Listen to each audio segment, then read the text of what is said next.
Bismillah ar-Rahman ar-Rahim. Ya Shaykh Hamza, I wanted to thank you so much for coming and giving us your time. Just, we've finished the film, and I would like to just, if you could, say a few words about how you truly feel the importance of Ghazali is to us as both Muslim and non-Muslims. Bismillah ar-Rahman ar-Rahim wa sallallahu ala Sayyidina Muhammad. What's really interesting to me, Abdul Latif, is that when we did the film, when we did the interview and you and I were talking during a course of a time, you'd been working on the film for a long time, and we talked for a period of time about script and things like that. I think for me, I was really becoming much more acutely aware of just how important the film was, personally, for a number of reasons. The first and most important reason is I don't think I mean, I can honestly say we do not know who Imam Al-Ghazali was. The Muslims don't know who he was. We don't know who he was. This man is one of the most extraordinary human beings that ever lived. If you take all of recorded time, all the people that we know, Socrates, Plato, Aristotle, the great Greeks, if you take the great Hindu, the great Buddhist sages, all these people that have left things behind, if you take all of the great Muslim sages, Imam Al-Ghazali is in such a rarefied community. I mean, these people are a handful of people, and he's one of them.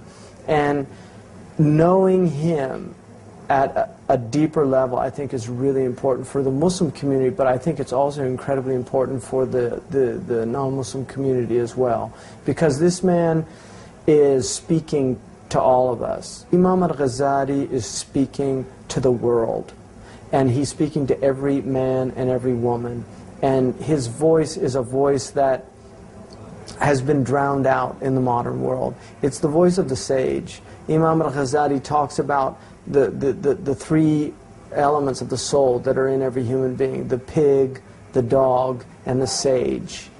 And the pig and the dog, the pig is squealing and the dog is barking today, but we're not hearing the sage. And he is that voice. He's the voice of the sage, and he's really challenging us to get control of the pig and the dog. Because while they're important to our souls, they're there for a reason. The concupiscent soul, what's called the lustful soul, and the irascible soul, they're important, those elements of the soul. But the rational soul, the spiritual component within man, that's the element that's so sorely missing in the current scenario.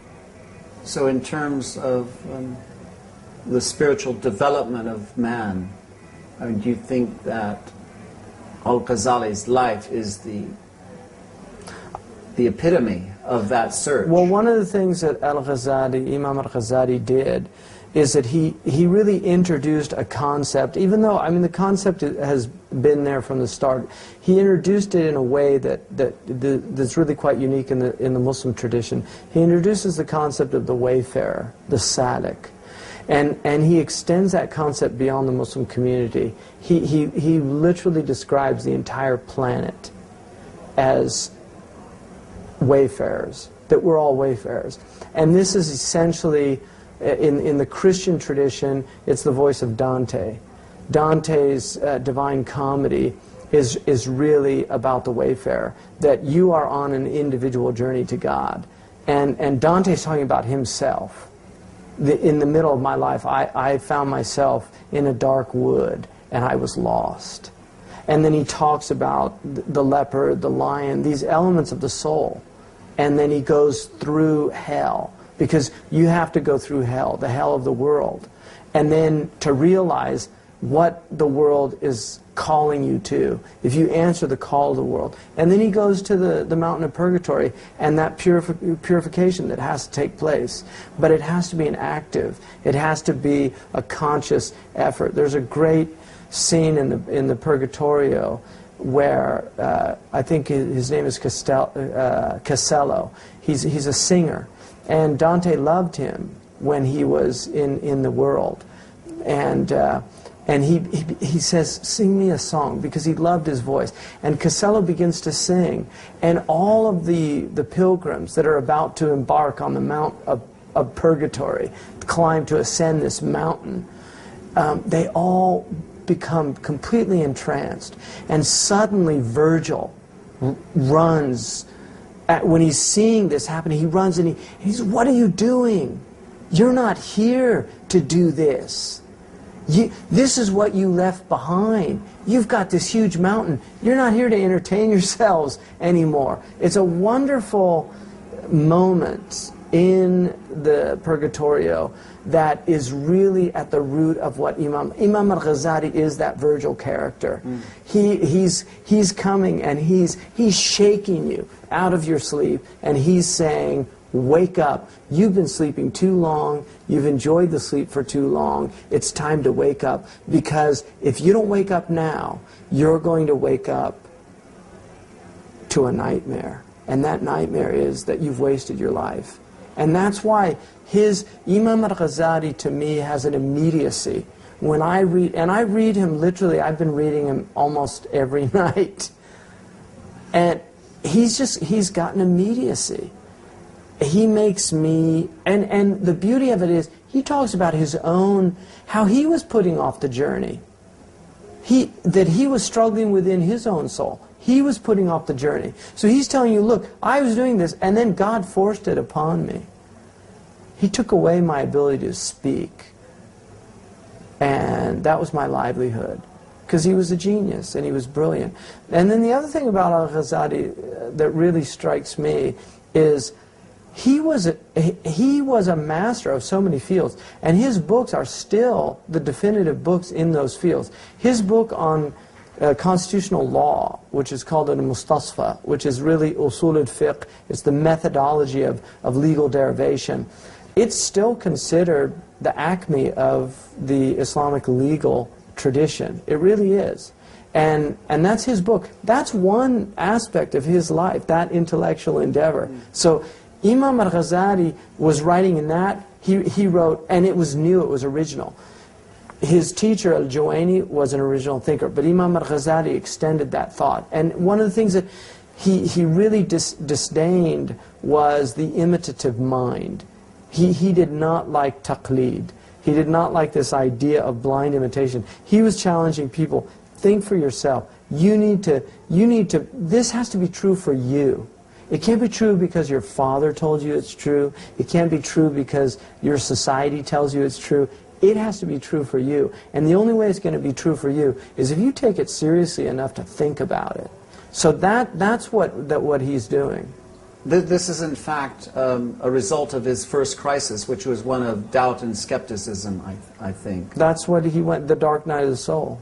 He experienced that in a real way. And he was honest enough not to become a fanatic.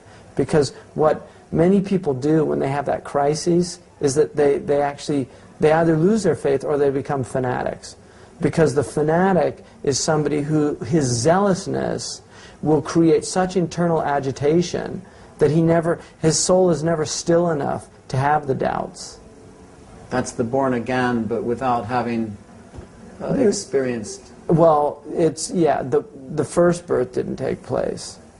It was stillborn, spiritual stillborn. Yeah. Now, if we could just talk a little bit about the film. I mean, obviously I put what I could into it. Some scenes, maybe... I think one of the criticisms that some of the people had that we've shown the film is that he didn't seem happy, which to me is missing the point entirely. It's a very superficial reading of the film. The man that portrays Imam Al-Ghazali in the film, he's obviously a brilliant actor, but the man that portrays the film was portraying a state, and the state that he was portraying was one of what the Sufis called jidd, of absolute seriousness. Absolute seriousness does not, there's a few times he smiles in the film, but not very often. Absolute seriousness is not a morbid approach to life. It is a very intense approach to life. Intense people are difficult to be around for a lot of people because most people aren't very intense. Most people don't take their lives that seriously. some people become witty about it. Some people become cynical. Some people become boring. I mean, there's a lot of strategies that people use to deal with the basic phenomenon of mortality, of the fact that we're here, we're going to die. And death is very real and very present. Death is present in every moment. And embracing seriousness is really embracing mortality. It's what Heidegger called the being unto death. It's accepting that you're going to die, and it's not becoming morbid about it. It's, I need to prepare, because this journey's coming. And that's really what Imam Al-Ghazali is doing, and I think that's what you were trying to get out in the film, is that he was serious. And he's telling us, this thing's too important. Don't miss this opportunity, because you only get it one time. Muslims aren't Hindus. You know, I mean, there's not a second chance, and what you do here is going to return to you in the next life. And the other thing, Imam Al-Ghazali, one of the things I was reading, in fact, just a few days ago in Mizan al-Amal. I was on the airplane, and I couldn't put that book down. I just got a critical edition in Egypt, so I was reading it. And one of the things that he said, if we look at what all human beings are looking for, they're all looking for happiness. That's it. You know, in my country's foundational, well, you also, you're from the States, but in our foundational document, which is the Declaration of Independence, you know, Thomas Jefferson said, all men are born with certain inalienable rights, among which are life, liberty, and the pursuit of happiness. And it's interesting because that original statement, according to Locke, John Locke, who originally made that statement, said, and the pursuit of property. But Jefferson was a metaphysician. He had a more of a metaphysician's mind than an empiricist. You know, Locke was more in the empiricist tradition. Jefferson understood that really that is the fundamental human reality, is the search for happiness. Now, we have different definitions of happiness, and Imam Al-Ghazali goes through each one of them. Some people define happiness as pleasure, but like the Buddhists say, the problem with pleasure is that every earthly pleasure is only temporary. So when I'm eating, I have the pleasure of food, but it comes to an end, and I can't just keep eating because I get full. And I'll actually get sick if I keep eating. The pleasure of sexuality comes to an end, and it's over. And then again, I can't keep doing it because the body can't take it. It's as simple as that. And the pleasure of sleep, somebody said, you know, what is the pleasure of sleep? Is it when you're sleeping? Well, it can't be because you're asleep. So is it before sleep? And then it's not really the pleasure of sleep. Is it after sleep? Then it's not really the pleasure of sleep. So what is it? But we all recognize sleep as a pleasurable thing, the gentle tyrant. So he looks at all these things, and then he quotes Imam Ali, and he said, what a wondrous thing the world is. The greatest, there's only 5 things that everybody really derives pleasure in. Drink, food, scent, cloth, and sexuality. And he said, in the sensory thing, I mean, there's companionship and things like that. Those are different. But he's talking about senses. And so he says, the highest drink is water. And he said it's ahqarul ashya, it's the least of things in the world. He said the highest food is the vomit of bees, honey. He said the highest cloth is the excrement of worms, which is silk. And then he said the highest smell is the mucus of a gazelle, the musk odor. And then he said, and the greatest pleasure in the world is the meeting of the 2 urinary tracts. So there's the world. So he said that can't be what happiness is. That can't be the ultimate. If it is, I mean, it's a real trick's being played on us. And then he looks at position and wealth and power and all these other things that people pursue. And again, he says the problem with them is that beauty is an intangible. It's in the eye of the beholder. It's something that we can lose at any moment. It's something that the more you examine it, the more elusive it is. You know, if you see a beautiful woman, like Dr. Naqib al-Attas said, if you see a beautiful woman and you take a magnifying glass to try to get a closer look, and suddenly you're at the level of pores, she's no longer beautiful. She's porous. So all of those aspects that people consider happiness. So he says, in the end, what is happiness? Happiness is virtue. Happiness is living a virtuous life. And he says, and virtue is predicated on knowledge and action, right knowledge and right action. And that's where Imam Al-Ghazali is also very extraordinary, is one of the things that he hated, Imam Al-Ghazali hated the sectarian mind. And the reason he hated the sectarian mind is because he felt the sectarian mind's sickness was it was provincial. The sectarian mind always focuses on one area or aspect and grabs onto that and won't let go. Churchill described the fanatic as somebody who wouldn't change his mind and wouldn't change the subject. And that's the mind that Ghazali hated. And another aspect, because he was a philosopher, in the real true sense of the word, you know, philosophia, the lover of wisdom, he was somebody that was willing to examine a question to its utmost. He wanted to take it as far as you could take it. And because he was willing to do that, if you wanted to talk to him about it, you better have done the same thing, because if you hadn't, he wasn't going to waste his time. He didn't suffer fools gladly. He did not suffer fools gladly, because he had done the work, and he expected his interlocutor to have done the work as well. And if you weren't willing to do the work, he wasn't going to waste his time. He had other things to do. And so that's an aspect of him that's really extraordinary, is that his mind was very vast, but he had a large S.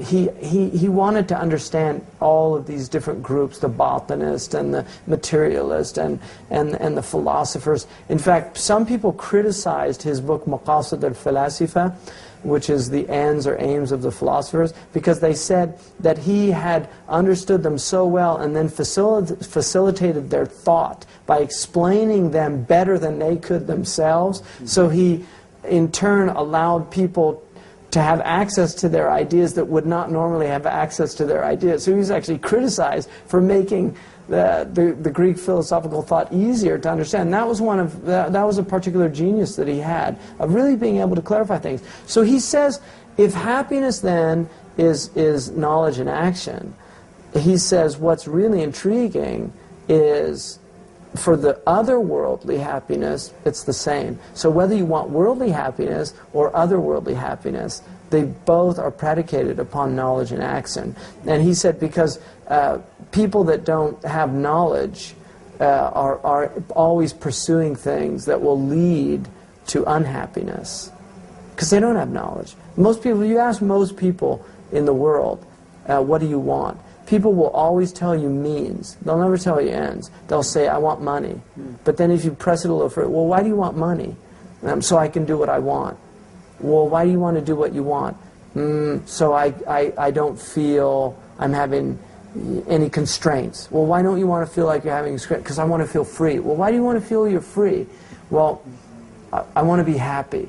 So when you get to happiness, it's not a means to anything. It's an end in and of itself. And that's what he was saying, is that most people are preoccupied with means, and they've forgotten the end of life. And he was telling us, turn away from the means and seek the end. I mean, that's really at the crux and the heart of his philosophy.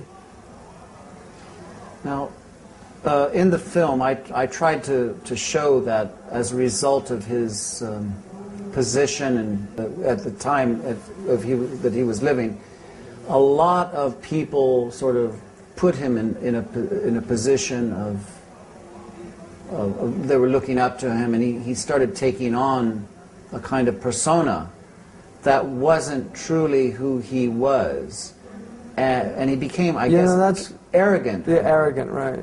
Well, that's the false self, the ego, and one of the most difficult things in the world is to be real, and ultimately that's what he was pursuing, is al-haq. You know, the word in Arabic for reality, it's very interesting. Our word in English, reality, is from res, which means thing in Latin. So our word for reality is already predicated on materialism, which is really interesting. The word for thing in Arabic is that which is willed into existence. Shay. Sha'a shay'an. He willed a thing. So shay is already, the word, it reveals itself as something that has a source. Now the word in Arabic for reality is haqiqah, and the root of that is haq, which is real, real. It is reality, and it's also a name of God. It's also the word for rights, the right of a person, a haq, his right. So reality to Imam Al-Ghazali is the world that the veil has been lifted, and the veil of the, there are many veils. The most primary veil is the sensory veil, that we're veiled by the senses, because the senses are so powerful, and we're so attracted to form, which is why idolatry has always been the primary form of worship, because we need forms, we need tangibles. And one of the, you know, the Islamic, all the Abrahamic tradition, but the Islamic tradition, because it has radical monotheism, it's really asking people to conceive of the inconceivable. It's asking a finite creature to embrace the infinite. Yeah. So it's very, it's the absolute, and we're relative creatures, but we're asked to embrace the absolute. So that is actually a really difficult thing to do. It's very difficult.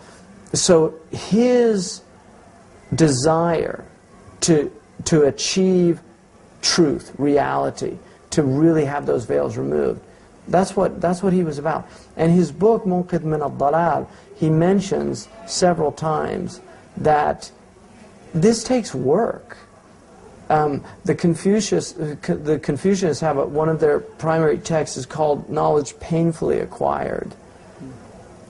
People used to, if you look at the early Christian church fathers, they were all off in caves in Egyptian deserts, in the Sinai. I mean, that's how intense, and that's why it all resonates to this day. It's the work that they did. That's the only reason why these religions are still around today. It's not because of what people are doing today. It's because of what they did. It's because of people like Imam Al-Ghazali that they're still Muslims, because they were willing to really do that work. It was incredibly hard work.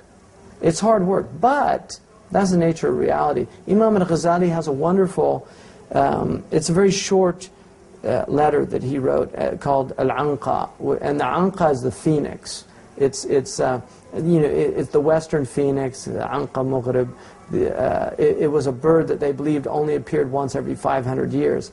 But in the story, and it's a literary motif that he's using called a maqama. But in the story, he talks about how everything in the world has kings. The ants have kings, the queens have kings. The bees have queens. The birds all get together and say, we don't have a king. We need to go find the king. Who's the king of the birds? It must be the Anqa.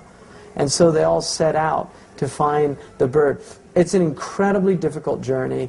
They're having a horrible time. There's storms, there's wind, there's all these things, and it's so difficult, and they all want to give up.